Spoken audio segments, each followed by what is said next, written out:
이번에 이제 우리가 마지막 시간으로 경공매 실무 파트 살펴보도록 하겠습니다. 일단 이 인문교재에서는요, 이 경매와 관련해서 충분한 내용을 담기는 좀 어렵고요. 자, 여기서는 경매가 어떻게 이루어지는지 그리고 권리 분석 이런 거 간단하게만 좀 체크를 하겠습니다. 그리고 맨 뒷부분 매수 신청 대리 좀 간단하게 체크하고요. 자, 그럼 먼저 경매 제도라는 것은 잘 아시겠죠? 자, 우리가 이제 채권자가 채권 회수를 위하여 법적인 절차를 거쳐 하는 방법. 물론 개인적으로 가서 뺏는 방법도 있겠지만 그렇게 하지 않고 법적으로 공권력의 힘을 빌려서 이제 채권을 회수하겠다 이제 이런 제도인데요. 크게 경매와 공매가 있는데 공매는 뭐 그렇게 출제 비중은 없어요. 그래서 그냥 간단히 여러분이 살펴보시고 경매 위주로 좀 정리를 하겠습니다. 자, 경매는 크게 이제 강제 경매와 의무 경매 이렇게 둘로 나눈다 그러는데, 자, 강제 경매와 그 다음에 이제 의무의 경매가 있습니다.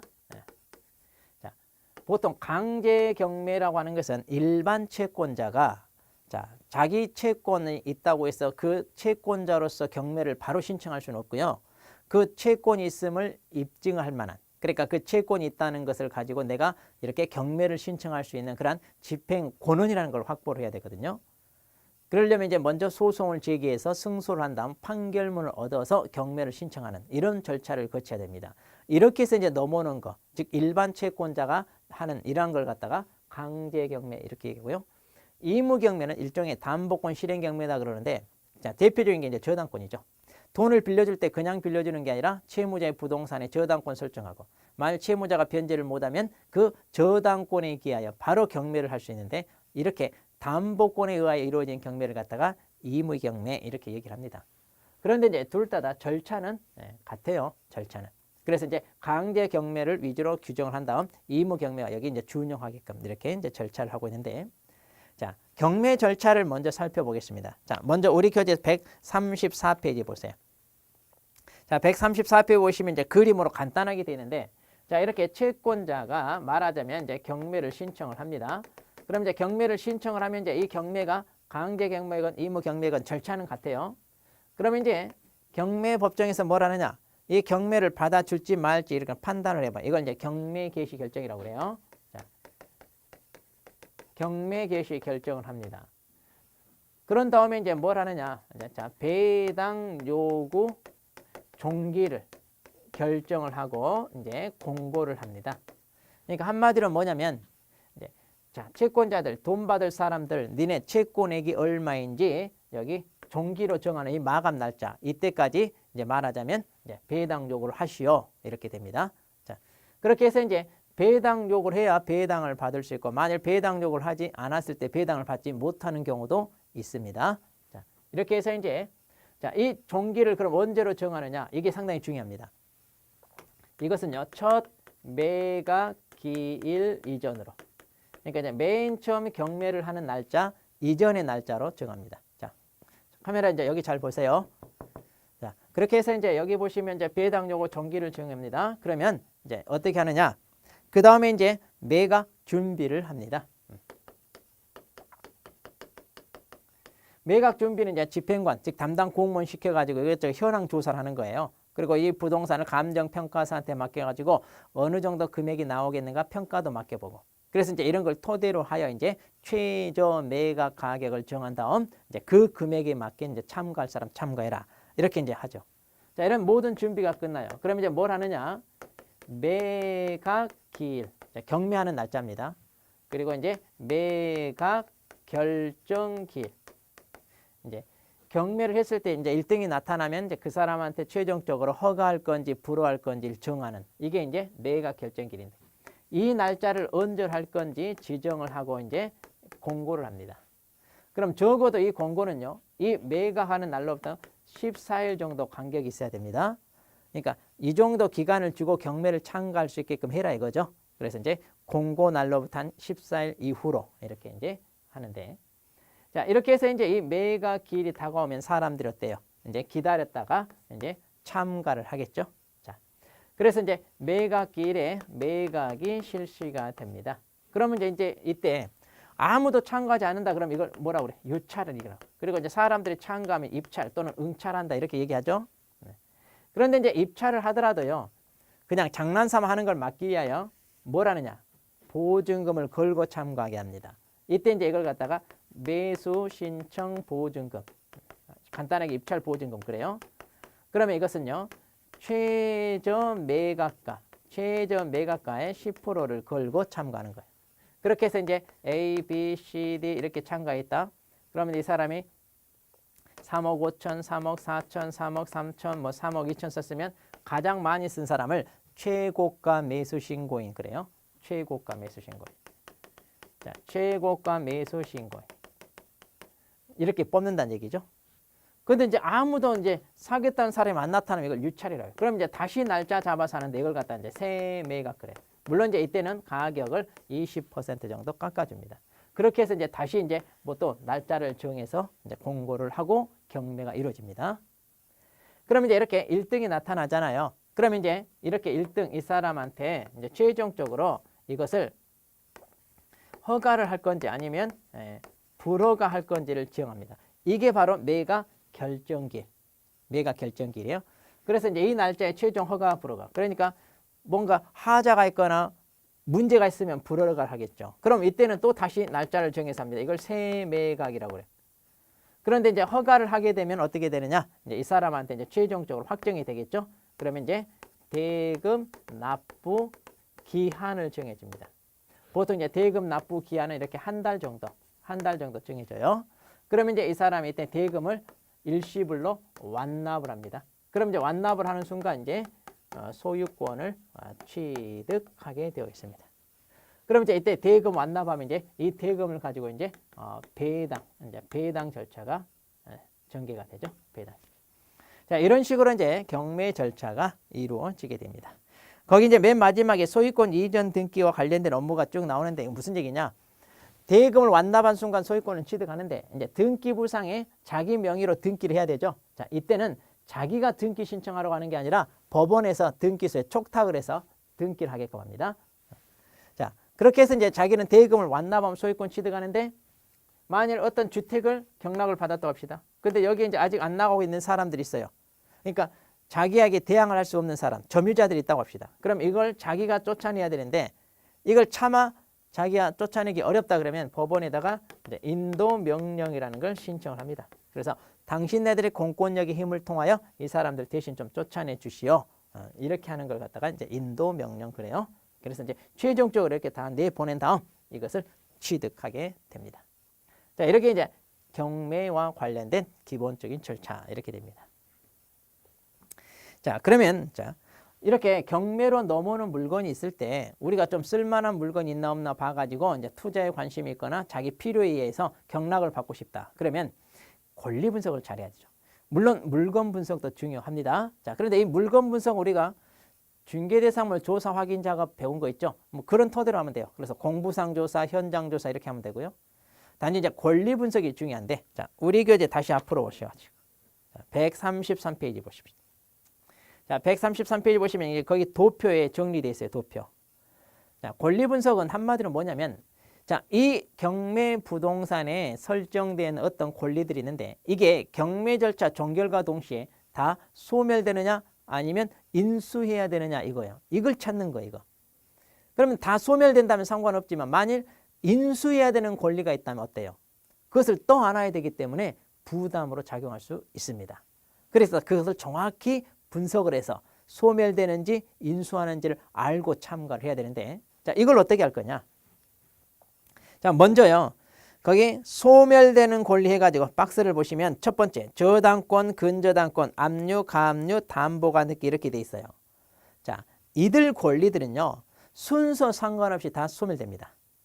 자, 이들은 그 부동산 자체를 갖겠다 이런 사람들이 아니라 그 부동산을 주로 담보로 하여 자기가 빌려준 돈을 다시 돌려받겠다. 즉 채권 회수가 주 목적이에요.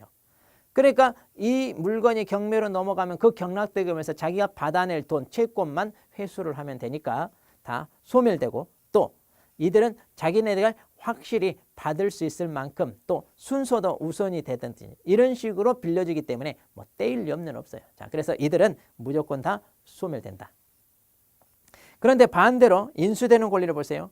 유치권도 있고 법정시상권, 분묘기지권인데, 자, 이들은요 등기부상의 기재도 안 돼요. 또 순서 상관없이 다 인수해야 돼요. 그러니까 이런 권리가 있는지 반드시 현장 조사를 해서 파악하는 건 중요합니다. 그래서 이제 이런 것들을 인수해야 되는 상황이다 그러면 어때요? 우리가 참가를 안 하든가 뭔가 이렇게 많이 하겠죠. 자, 그 다음 두 번째 봅시다. 말소 기준 권리보다 앞서 설정된 전세권 중 배당 요구 종기까지 배당 요구를 한 전세권 그랬어요. 자, 여기서 이제 말소 기준 권리가 뭐냐 이건데, 자, 말소 기준 권리 정도는 이제 여러분이 잘 찾아야 됩니다. 무슨냐? 이 권리를 기준으로 해요. 그 밑으로 있는 것은 다 말소되고 그 위쪽은 인수한다 이런 거예요. 그러니까 소멸되느냐 인수되느냐 그 기준이 되는 권리다 이 말이죠. 그러면 누가 말소 기준이 됩니까? 자, 이것은 아까 맨 처음에 있던 이거예요.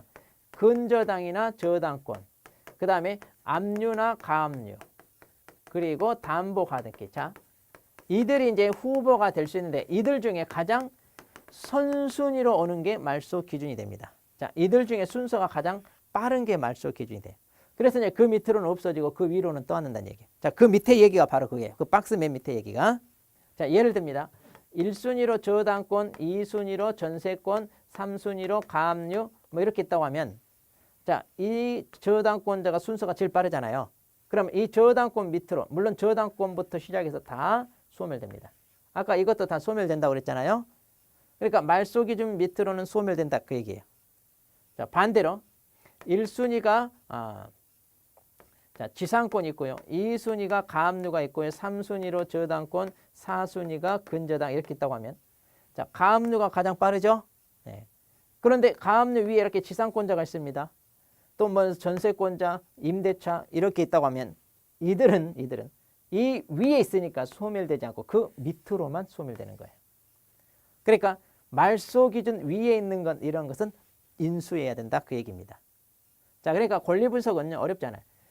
말소 기준이 될 수 있는 권리를 찾아서 그 밑으로는 소멸, 그 위로는 인수된다. 이제 이런 식으로 보시면 됩니다.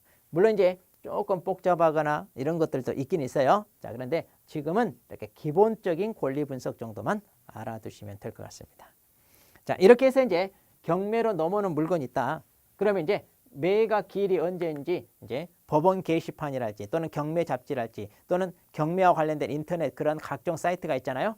그런 데서 여러분이 경락받고 싶은 물건을 파악한 다음에 이제 이 날짜에 가서 해당 법원에 찾아가서 경매를 한다고 할 때 이때 이제 여러분이 참가해 가지고 경락을 받으면 되겠습니다. 자, 이렇게 해서 이제 경매가 이루어지고요. 자, 공매는 뭐 그렇게 썩 비중 있게 다루지 않으니까, 자, 우리 교재 135페이지 보시면 이제 비교하는 경매와 비교하는 도표가 있는데 이 중에서 비업무용 부동산 공매가 있죠. 맨 오른쪽 끝에. 자, 이 비업무용 부동산 공매에 대하여 여러분들이 이제 경매와 비교하면서 좀 체크를 하시면 될 것 같습니다. 뭐 지금은 뭐 그렇게 자세히 알 건 없을 것 같아요. 자, 그러면 이제 우리 교재 136페이지 보겠습니다. 자, 130. 자, 이제 매수 신청 대리를 보겠습니다. 자, 최근에 이제 이것도 도입이 돼서, 자, 우리 개업 공인중개사들이 이제 이쪽 파트에서요, 일반인을 대신해 경매 절차 참가에 경락을 받아주는 것. 이걸 이제 매수 신청 대리라고 합니다. 자, 이걸 이제 할 수 있게끔 대법원 규칙과 예고가 만들어져 있어요. 자, 원래는 변호사나 법무사들이 이런 역할을 했는데 이제 우리도 할 수 있게끔 허용이 되었습니다. 자, 그런데 이제 이걸 하기 위해서는요, 그냥 하는 게 아니라, 자, 요건을 거쳐서 등록을 받아야 되고 또 우리가 할 수 있는 것도 법으로 또 규정하여 제한하고 있어요.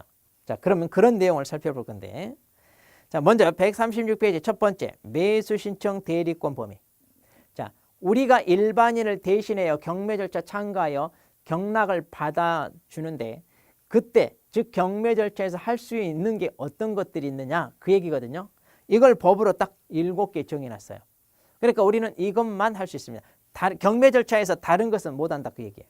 자, 그럼 뭐냐? 첫 번째, 자, 매수 신청 보증을 제공하는 거. 자, 우리가 경매를 신청할 때 매수 신청 보증 제공한다고 그랬죠? 이거 이제 한다는 얘기, 이거. 그 다음, 입찰표 작성 제출. 그러니까 이제 금액을 써내는 거 있잖아요. 이거 우리가 대신한다 그 얘기고. 그 다음, 차순위 매수 신고. 자, 가장 많은 금액을 쓴 사람이 최고가 매수 신고인데요. 안타깝게 2등이 된 사람이요. 혹시 이 사람이 나중에 안 산다고 포기하면 내가 살래요 하고 차순위 신고하는 거 있어요. 자, 이렇게 차순위 신고하는 거 할 수 있다 그 얘기고. 그다음 네 번째. 자, 매수 신청 보증을 돌려줄 것을 신청하는 행위 그랬네요. 자, 이렇게 1등이 나타나잖아요. 그러면 자, 1등한테만 이제 나중에 허가 불허할 건지 결정하고 나머지는요. 그 자리에서 이 보증금 돌려주거든요. 그러면 이제 이 보증금 돌려달라 하는 거 이거 대신한다 그 얘기입니다. 그다음에 다섯 번째 공유자 우선 매수 신고, 여섯 번째 임차인의 임대주택 우선 매수 신고 이런 것도 할 수 있고요. 그다음 마지막 7번 차순위 지위를 포기하는 거. 차순위 신고했는데 나중에 나 이거 안 하겠다 포기하는 거 얘기해요. 자, 이런 거 대신할 수 있다 이런 얘기입니다. 자, 이렇게 해서 총 7개니까요. 이것은 알아둘 필요가 있습니다. 이거 외에 이제 다른 것은 허용하지 않겠다 이런 취지예요. 자, 그다음 매수 신청 대리 대상물. 자, 어떤 물건이 이날 경매로 넘어옵니다. 그러면 경매로 넘어오는 물건은요. 여기에는 부동산도 있고 그다음에 동산도 있어요. 그런데 우리가 경락을 받아주는 건요. 다 인정되는 게 아니라 거기 보니까 뭐예요?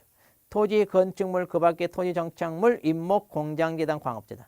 그러니까 부동산에 대해서만 우리가 받는다는 거죠. 다른 것들은 뭐 돼요? 자, 쉽게 말해서 이 내용을 보니까 중개 대상물과 어때요? 비슷하죠? 중개 대상물과 비슷. 자, 그래서 법정 중개 대상물이 경매로 넘어왔을 때 우리가 매수 신청 대리한다. 이렇게 이제 보시면 되겠습니다. 그러면 이렇게 이제 다른 사람을 대신해 경매 절차 참가 이렇게 경락을 받아주기 위해서는 그냥은 안 되고요. 자, 바로 이 대법원 규칙에 따라 이 절차를 거쳐야 됩니다.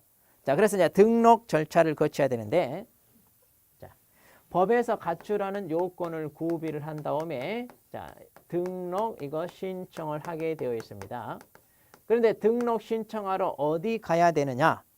거기 보시면 등록 관청이라고 하는데, 자, 중개사무소 소재지에 관한 지방법원장입니다. 자, 그래서 지방법원장. 자, 여기가 등록 관청입니다.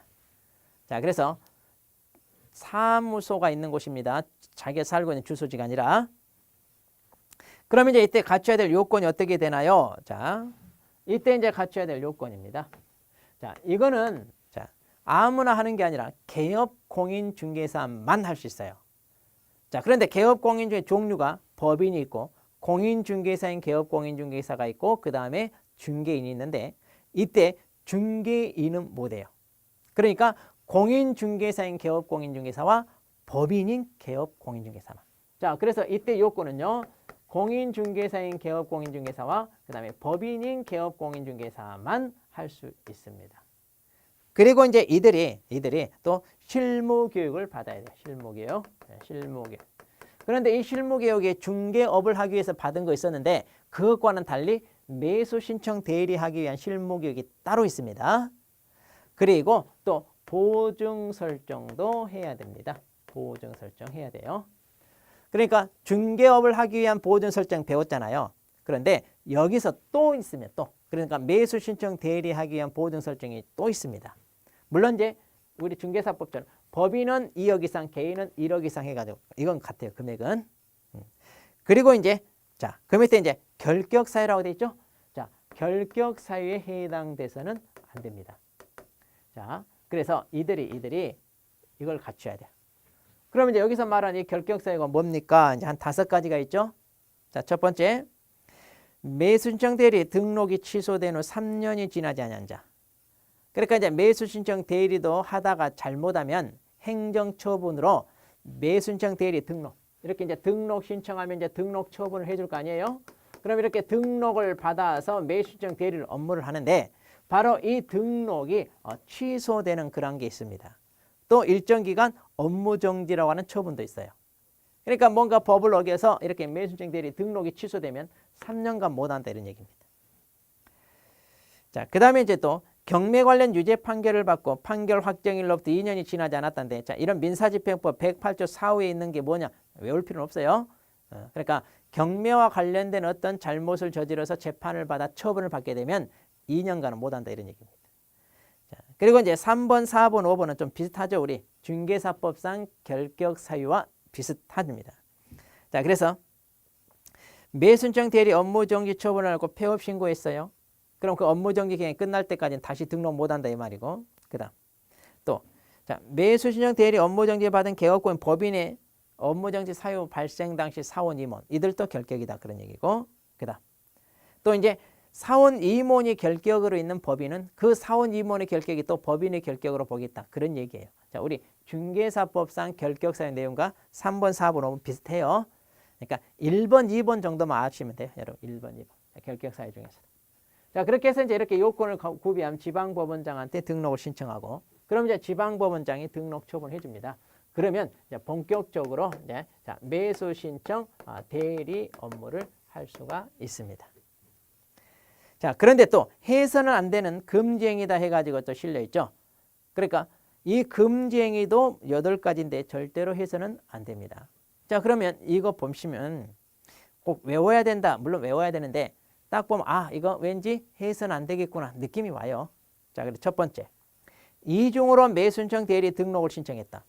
그러니까 등록은 한 번밖에 못 하는데 이중으로 했다는 얘기예요? 안 됩니다.